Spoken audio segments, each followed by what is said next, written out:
Is type 1 diabetes a limitation? Of course, there's extra work that we have to do, but to answer the main question, I think there are really two sub-questions.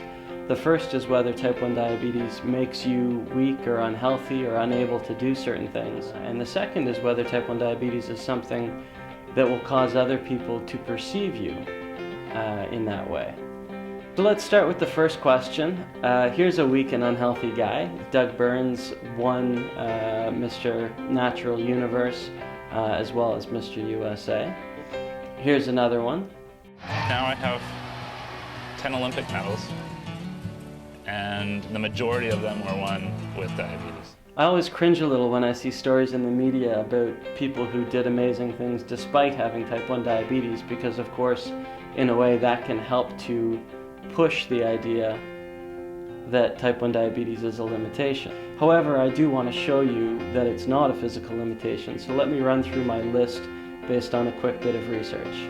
Bill Gullickson pitched for 14 seasons in Major League Baseball and had a quick chat with Sam Fuld when Sam Fuld was 12. Fuld went on to become an amazing outfielder for the Tampa Bay Rays. In the NBA, Chris Dudley was a center for 16 years from 1987 to 2003. Gary Forbes played for the Denver Nuggets in 2010-2011 and the Toronto Raptors in 2011-2012. In the NHL, Corey Conacher and BJ Crombeen play for the Tampa Bay Lightning.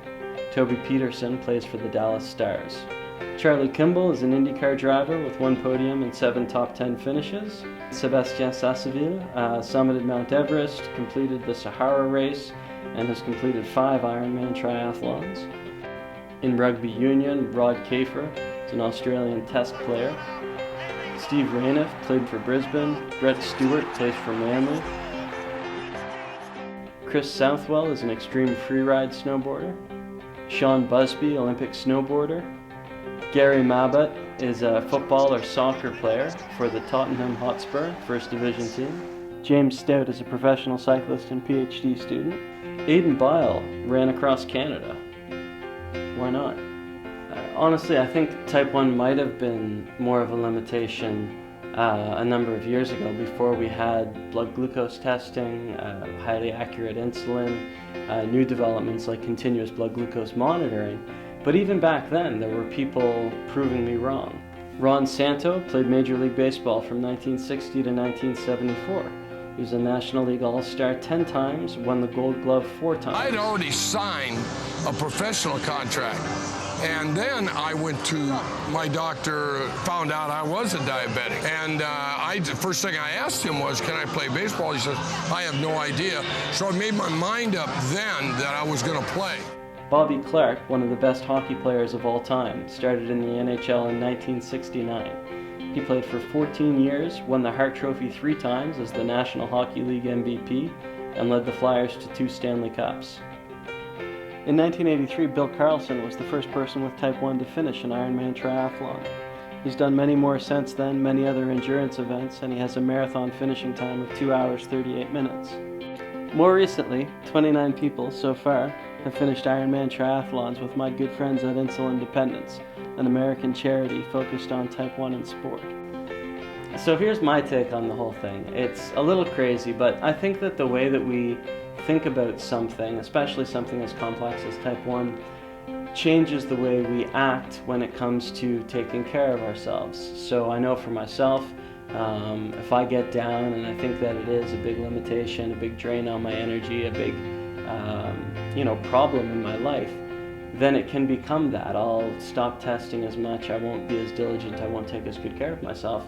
But if I take a little inspiration from some of these athletes and I say type 1 is something that pushes me forward, I have to do extra work to do with my health that makes me stronger than the guy on the starting line next to me, then when seen in this light, I think it can become a whole different ballgame.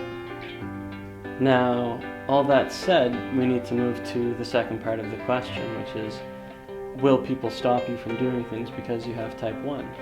16 years ago when I was diagnosed, you couldn't be a firefighter, you couldn't be a police officer, you couldn't be a commercial pilot. It seems like now there's less blanket discrimination and more evaluation on a case-by-case basis if you have something that you want to be and you have type 1. Now, maybe you're secretly upset by all this. Maybe you don't like being told that the sky's the limit. Maybe you want something to push against. Maybe you want to be like some of these athletes who were the first in their sport or were the first to set records at these amazing feats that they've accomplished. If that's the case, I do have one idea for you. There have been 600 people or so who've made it into outer space thus far, and not one of them has had type 1. So by my calculations, 1 in 300 people having type 1 where I live, we are due for 2 people in outer space. I think that the sky will be the limit for me, but maybe it doesn't have to be for you. Go be an astronaut.